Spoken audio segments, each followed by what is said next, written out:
Bon bah je vais écouter le nouvel album d'Orelsan. Qu'est-ce que...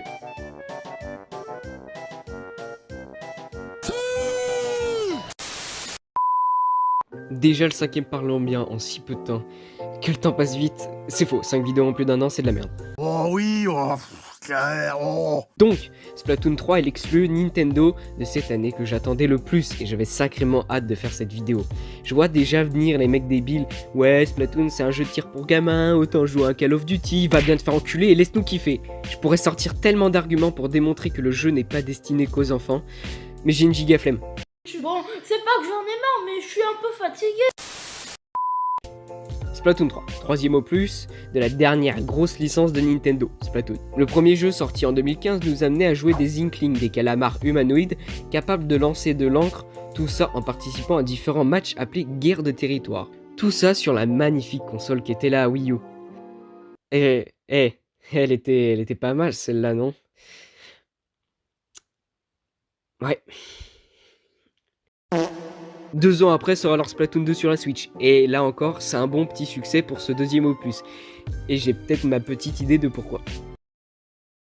Gros nibar. Splatoon 3 est donc annoncé l'année dernière lors du Nintendo Direct du 12 février en tant qu'annonce finale pour 2022. Bon, je réexplique un petit peu les bases du jeu. Nous jouons des Inklings, ou Octalings depuis Splatoon 2, qui participent à différents types de matchs dont on parlera un peu plus tard, tout ça dans le but de s'amuser. Quoi ? Vous vous amusez pas à tirer sur vos amis dans des matchs à mort? On a différents magasins pour les armes et la personnalisation stylistique, car la mode représente une importance capitale dans l'univers du jeu. Bonjour, je suis Olivier de Carglass. Ah bah, d'ailleurs, vous voulez voir mon magnifique style dans Splatoon 2? Si, bah si, je suis sûr que vous voulez le voir. T'aimes pas? T'aimes pas mon style? On va s'attarder principalement au mode histoire. Qu'au mode histoire de Splatoon 3, hein, je précise, même si ça me paraît assez logique.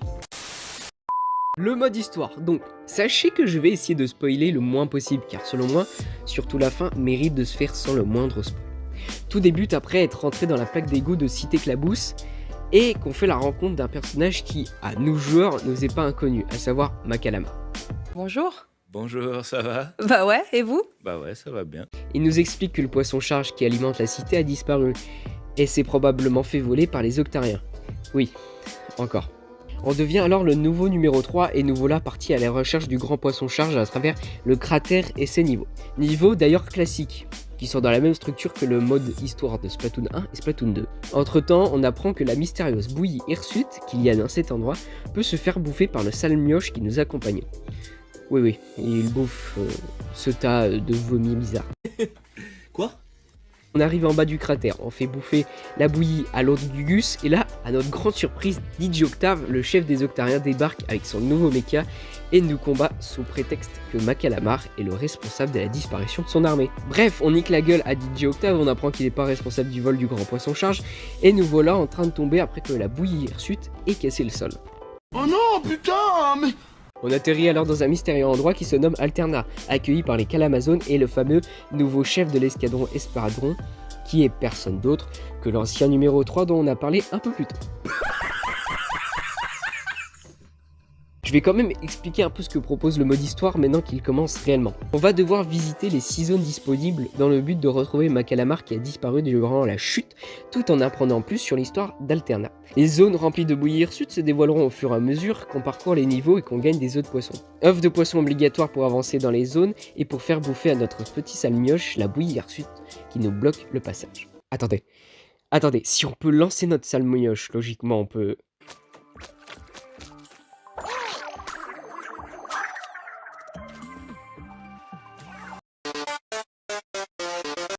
Ah, tout de suite des insinuations.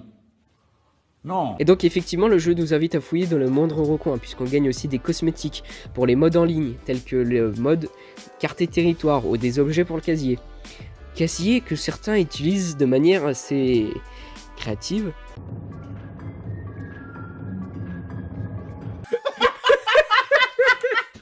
Concernant les niveaux, on passe sur des niveaux façon Octo Expansion dans Splatoon 2. On choisit une arme, on a le choix, et une mission nous est attribuée. Ce sont plus des simples levels où il faut atteindre l'arrivée. Des fois, il faudra détruire des caisses dans le temps imparti, survivre pendant un certain temps, remplir certaines conditions. Bref, énormément de missions différentes qui diversifient grandement comparé à avant. Et il est là l'autre gros point fort du mode histoire, outre l'histoire, forcément. L'autre gros point important de ce mode histoire, qu'on retrouvait déjà un peu dans l'Octo-expansion, c'est la multitude de petites scènes entre les personnages et les cinématiques. Sans oublier les personnages, certains qu'on connaît déjà, comme Macalamar et les Calamazones. Oui, il y a aussi les tris d'enfer qui sont impliqués dans l'histoire.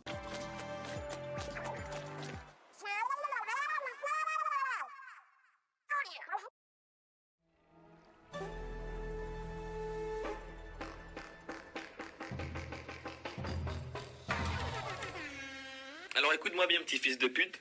Toi, on va te battre.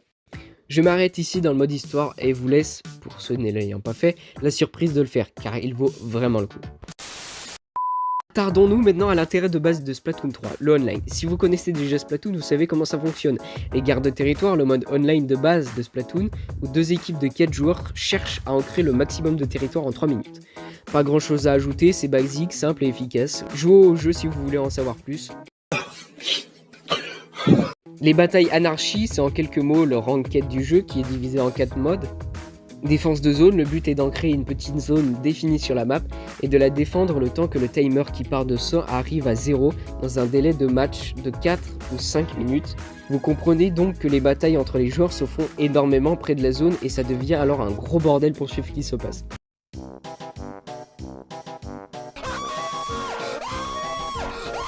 Mission Bazookarp. Un Bazookarp est posé au milieu de la map au début du match et les 2 équipes doivent le prendre avant l'autre. Protéger le joueur l'ayant avec lui car il n'a plus accès à son arme principale mais au Bazookarp qui, une fois chargé, lance une boule d'encre qui explose.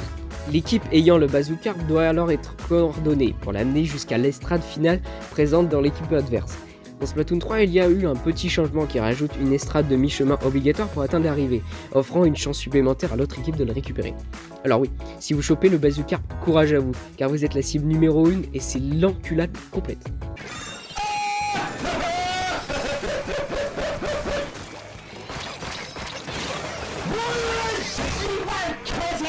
Ensuite, expédition risquée, pareil que le Bazookarp, un stand, et non pas un stand de Jojo. Celle-là, elle est bien. La première équipe qui arrive à la fin du chemin qu'emprunte le stand mobile remporte la victoire. Pour finir, le mode j'aime le moins, bien que je le trouve meilleur que dans le 2, et plus de palourdes. Les palourdes sont à récupérer un peu partout sur le terrain. Le joueur qui en récupère 8, c'était 10 dans Splatoon 2, obtient une grosse palourde capable de percer le panier de l'équipe adverse. À ce moment-là, il faut se dépêcher de mettre le plus de petites palourdes dans le panier pour atteindre le score de 0. Et je trouve que c'est un bon ajustement d'avoir descendu la grosse palourde à 8 petites palourdes, ça rajoute du dynamisme durant le match et favorise la stratégie. J'aime énormément le ranked de Splatoon 3, il se différencie assez bien des ranked qu'on a l'habitude de voir sur un jeu de tir. Mais voilà, j'ai un petit problème avec le nouveau système de points et de rangs que propose ce nouvel opus. Les matchs se font par série. Quand vous commencez une nouvelle série, vous avez un maximum de 3 défaites possibles avant que la série ne se termine et que les résultats de vos matchs depuis le début de la série sont convertis en points qui vous font changer de rang.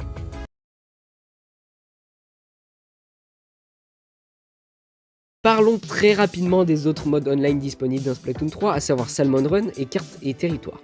Salmon Run, le mode PvE de Splatoon 3 déjà présent dans le 2, comparable aux zombies de Call of Duty, ici on se bat contre les salmonoïdes. Oui, comme la petite bête qui nous accompagne dans le mode histoire. Oui, on tue son espèce. Tu n'es vraiment pas très sympa, mais le train de tes injures roule sur le rail et de mon indifférence. Le but est de ramasser un certain nombre d'œufs dorés qui tombent après avoir combattu un salmonoboss. Une partie dure 3 manches de 100 secondes. Il y a un système de rang qui vous classe selon vos réussites. Les maps ainsi que les armes changent toutes les 48 ou 24 heures.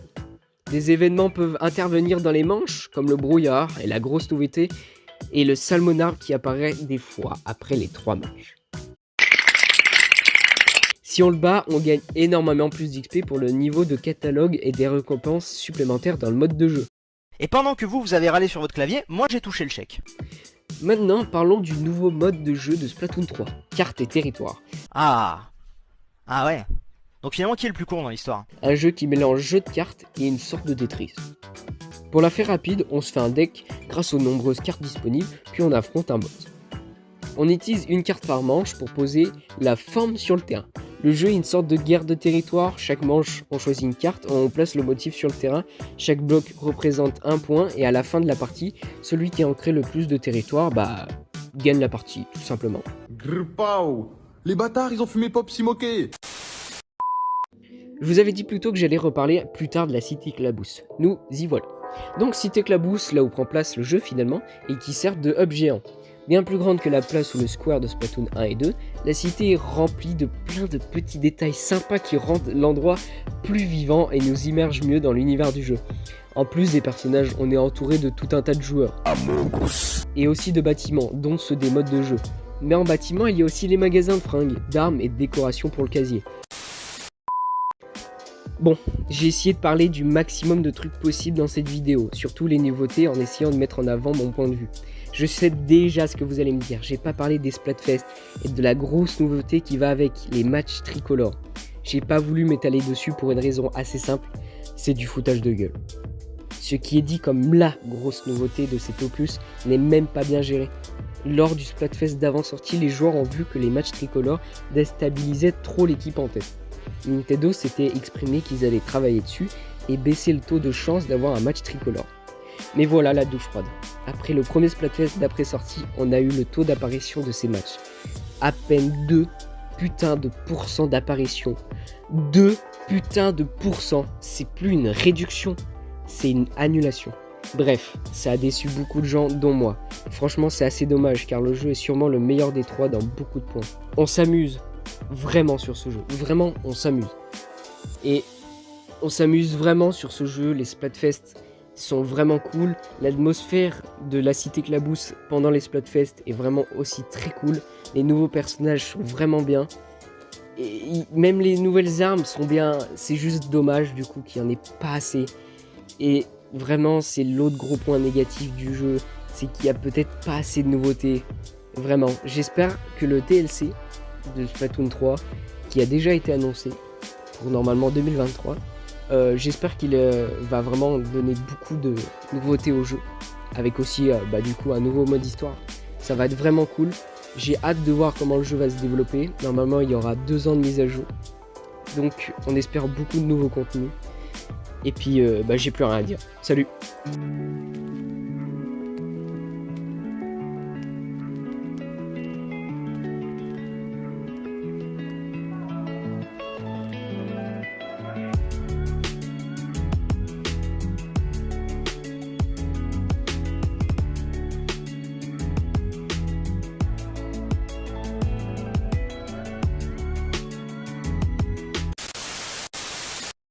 Ok les gars, faut que je vous montre une de mes découvertes.